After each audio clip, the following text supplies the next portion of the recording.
Question and reason का fifth question. तो fifth question में दिया हुआ है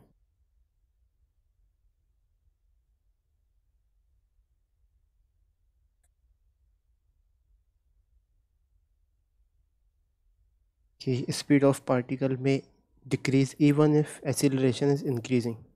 ठीक है, तो पहले सिचुएशन में बोल रहा है वो स्पीड ऑफ पार्टिकल में decrease even if acceleration is increasing. तो एक्सीलरेशन इंक्रीज हो रहा है तभी उसकी स्पीड कम हो सकती है। ठीक है, तो बिल्कुल सही बात है, हो सकती है। कैसे हो सकती है? जैसे मान लो इस तरफ इसका वेलोसिटी है, लेट्स से 5 मीटर पर, कुछ भी रैंडम वेलोसिटी, और एक्सीलरेशन इसका इस तरफ है और जो वक्त के साथ बढ़ रहा है, तो एक्सीलरेशन इंक्रीजिंग है मैग्नीट्यूड वाइज, लेकिन स्पीड कम हो जाएगी इसकी। तो असर्शन तो हो गया ठीक। दूसरा क्या बोल रहा है? This will happen if acceleration is positive. तो ये गलत बात है, क्योंकि एक्सीलरेशन नेगेटिव हो तभी होगा ये, तो इसका रीज़न गलत है ना। दूसरी सिचुएशन के मुताबिक तो ये हो गया कि वेलोसिटी भी इस तरफ, एक्सीलरेशन पॉजिटिव, मतलब एक्सीलरेशन भी इस तरफ। अब तो स्पीड बढ़नी है। ये तो तभी हो सकता है जब अपोजिट डायरेक्शन में हो। तो इसका हो जाएगा reason is false. C answer हो जाएगा इसका। क्या दिया हुआ है?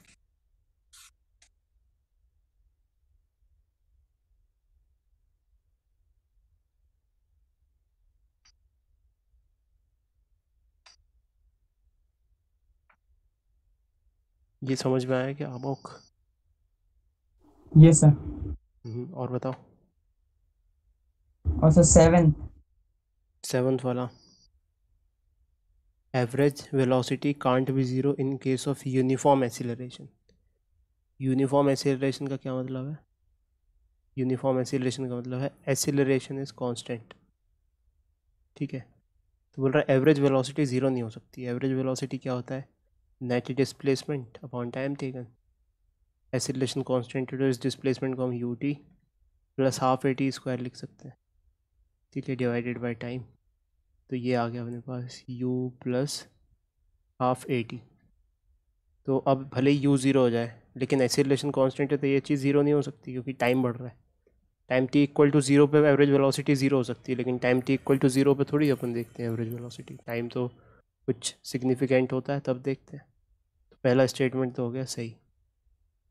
ये समझ में आया? दूसरा देखते हैं। दूसरे में दिया हुआ है for average velocity to be zero a non zero velocity should not remain constant. तो एवरेज वेलोसिटी अगर ज़ीरो लानी है तो बोल रहा है कि ऐसी वेलोसिटी होनी चाहिए इसके पास जो नॉन ज़ीरो हो और कांस्टेंट नहीं होनी चाहिए। तो बिल्कुल सही बात है, अगर वेलोसिटी कांस्टेंट हो गई तो फिर ये तो चलता ही जाएगा, चलता ही जाएगा, चलता ही जाएगा। कहाँ तक चलता जाएगा?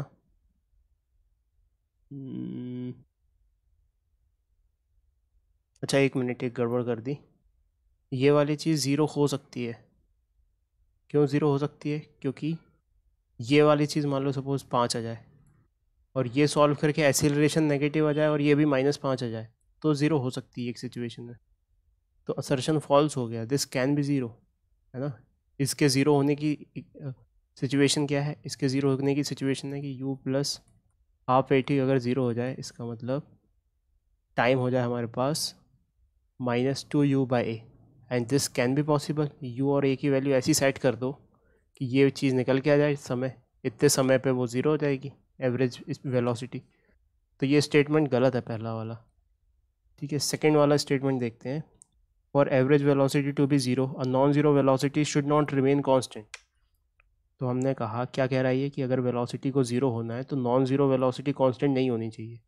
तो अगर कांस्टेंट हो गई तब क्या होगा? कांस्टेंट हो गया अगर, तो इसका मतलब तब वेलोसिटी एवरेज ज़ीरो कभी नहीं हो सकती ना। तो एवरेज वेलोसिटी वही होगी जो उसकी कांस्टेंट वेलोसिटी है उस केस में। तो इसका मतलब कि 100% वेलोसिटी चेंज होनी पड़ेगी तभी एवरेज वेलोसिटी ज़ीरो हो सकती है। जैसे एवरेज वेलोसिटी का ज़ीरो का क्या मतलब है? डिस्प्लेसमेंट ज़ीरो हो जाए। डिस्प्लेसमेंट ज़ीरो कब हो सकता है? कि वो घूम घाम के वापस अपनी जगह पर आ जाए। तो 100% उसको अपनी वेलोसिटी चेंज करनी पड़ रही है। डायरेक्शन भी चेंज हो रहा है अगर, केवल मैग्नीट्यूड सेम भी है, तब भी वेलोसिटी तो चेंज हो रही है, तो ये स्टेटमेंट सही है। तो पहला गलत, दूसरा सही, तो इसका आंसर होगा डी। ये बात समझ में आ रही है अमुक, इसको कैसे अप्रोच करना है? Yes sir. ठीक है, और बताओ। सर एमसीक्यू का fourth.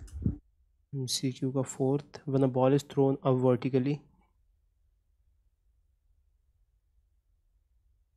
when a ball is thrown vertically up with a velocity v naught, it reaches a maximum height of h.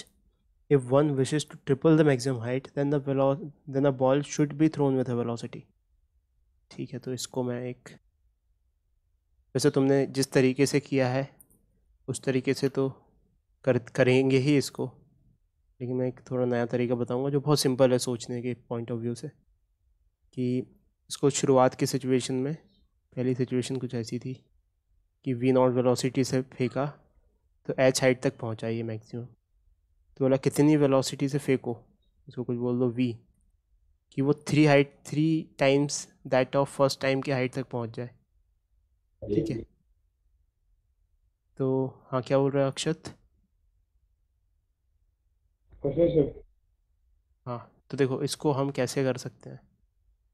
जितनी एनर्जी हमने दी है, मतलब कि इसको एनर्जी के टर्म्स में सोचें अगर हम, तो शुरुआत में फेंकते टाइम पूरी की पूरी काइनेटिक एनर्जी है ना, और आखिरी में जहाँ पे पहुँच गई वो पूरी की पूरी पोटेंशियल एनर्जी है। इसका मतलब काइनेटिक एनर्जी पूरी की पूरी पोटेंशियल एनर्जी में कन्वर्ट हो गई, क्योंकि यहाँ तो स्पीड ज़ीरो हो गई, इसकी काइनेटिक तो ज़ीरो हो गई, है ना। एनर्जी कंजर्वेशन है, मतलब कि शुरुआत की एनर्जी इसकी फाइनल एनर्जी बन गई। तो पहली इक्वेशन के मुताबिक हम ऐसा लिख सकते हैं, शुरुआत में उसके पास कितनी एनर्जी थी, half M we not square. Finally उसके पास पोटेंशियल एनर्जी हो गई, वो हो गई mgh। ये हमारे पास एक रिलेशन आ गया। दूसरी सिचुएशन में शुरुआत में उसके पास कितनी एनर्जी थी, half M we square. Finally उसके पास कितनी एनर्जी हो गई, 3 mgh। हमें क्या चाहिए, हमें v चाहिए वी नॉट के टर्म्स में। ठीक है, तो h को रिप्लेस कर देंगे, mgh की जगह क्या रख दें, mgh की जगह रख देते हैं half M we not square. तो half M we square is equals to 3 half M we not square. Half से हाफ कटा, एम से एम कटा, वी स्क्वायर आ गया 3 v नॉट, यानी वी नॉट स्क्वायर, यानी कि v कितना आ गया, √3 into we not.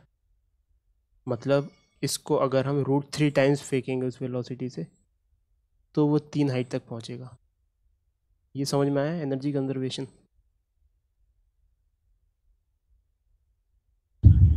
Yes sir आया। ठीक है, ये काइनेमेटिक्स की हमने कोई इक्वेशन यूज़ नहीं की, हमने एनर्जी कंजर्वेशन यूज़ कर लिया है। तो अभी के एनर्जी के बारे में हमने पढ़ा नहीं है, वर्क पावर एनर्जी में पढ़ेंगे ये सारी चीज़ें, लेकिन इतना अपन 9th के नॉलेज से जानते हैं कि हाँ ऐसा कर सकते हैं इसमें, इसलिए मैंने बता दिया तुम्हें। तो एग्जामिनेशन में कैसे करेंगे हम, एनर्जी कंसीडरेशन से ही करेंगे, ऐसे काइनेमेटिक्स के थ्रू नहीं करेंगे। ये बात को याद रखना, सिचुएशन आ जाए तो। ऐसे काइनेमेटिक्स के थ्रू करना होता तो क्या करते, तो कोई बात नहीं, तब भी ऐसे ही करते कि इस पॉइंट से इस पॉइंट तक इक्वेशन ऑफ मोशन लगाते। कौन सी वाली, v फाइनली ज़ीरो हो गया, तो V square minus U square is equal to 2as। v finally zero है, u कितना था, u था V not square is equals to 2 तो 2 है, एक्सीलरेशन नीचे की तरफ है तो दैट इज़ -g, और डिस्प्लेसमेंट कितना हुआ, h ऊपर की तरफ तो +g। तो यहाँ से वी नॉट स्क्वायर की वैल्यू आती, माइनस से माइनस कट जाता, 2gh आ जाती। तो ये हमें एक रिलेशन मिल जाता है, h मिल जाता है यहाँ से, h कितना है, V not square by 2g। Same equation यहाँ पे लगाते कि यहाँ पे v से फेंका है और यहाँ पे फाइनल वेलोसिटी हो गई है 0, तो 0 square minus V square is equals to 2, acceleration is -g and not displacement is 3h। हमें क्या v निकालना है, तो h उठा के यहाँ से रख देते we not square by 2g। ये आता v square is equals to 2g, minus से माइनस कट जाता, 3h की जगह रखते v not square by 2g, g से g कट जाता, 2 से 2 कट जाता, v की कितनी वैल्यू आ जाती, √3 v नॉट। तो इन दोनों तरीके से हम इसको अप्रोच कर सकते हैं। इक्वेशन वाइज देखोगे अगर तुम, तो एम से एम तो फाइनली कट गया था, तो मतलब मास तो था ही नहीं उसका, मास कुछ भी होता उसका उसका कंसिड्रेशन आया ही नहीं, तो that makes it the kinematics equation. Technically सोचो, मैथमेटिक्स वाइज हमने सेम ही चीज़ की है।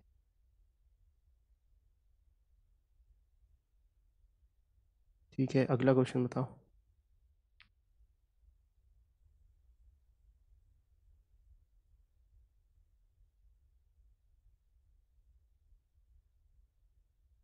समोक चला गया। अमोक चला गया। नवींद्र, तुम्हें है कोई क्वेश्चन?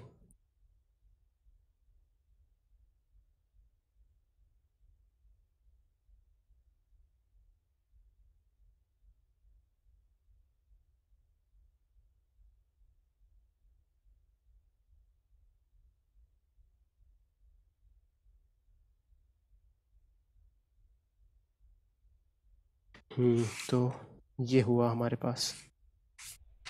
अच्छा, अब क्या करें? अब कुछ और क्वेश्चंस कर लेते हैं। काइनामेटिक्स के और अक्षत, तुमने कितने क्वेश्चंस किए? पूरे का बन गए तुम्हें? नहीं, पूरे के लिए मतलब पूरे बन गए हैं। किस कहाँ तक किए? एमसीयू के से जो 2 पेज भेजे थे ना आपने, हाँ। मतलब उनमें से 2 है। हम्म। आ गया मुझे। हाँ अमोक, बताओ नेक्स्ट क्वेश्चन। बस सर आज इतने ही डाउट थे अभी तो। ठीक है, अब हम कुछ और कंटिन्यू कर लेते हैं प्रैक्टिस प्रॉब्लम्स। अच्छा, काइनेमेटिक्स का टेस्ट होने वाला है नेक्स्ट, तो बहुत ही खतरनाक तरीके से तुम सॉल्व करो जितने भी क्वेश्चंस हैं उसके, तो उससे फ्लो बनेगा तो मार्क्स अच्छे आएंगे। नवींद्र का मैसेज आया है अब शायद। मेरी आवाज़ आ रही है क्या? बिल्कुल नहीं आ रही। तुम्हारा माइक ही ऑफ है।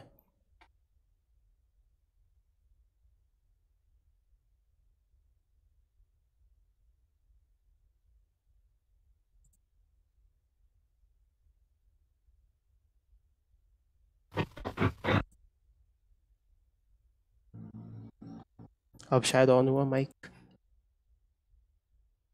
चला गया। हाँ, मैं बहुत देर से बोल रहा हूँ वो तो, लेकिन आवाज़ ही नहीं आ रही। अब आएगा दूसरी आईडी से।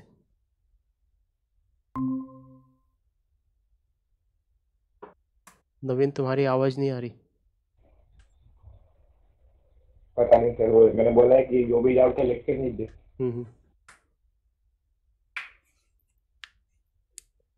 एक्चुअली उसका माइक ऑफ है।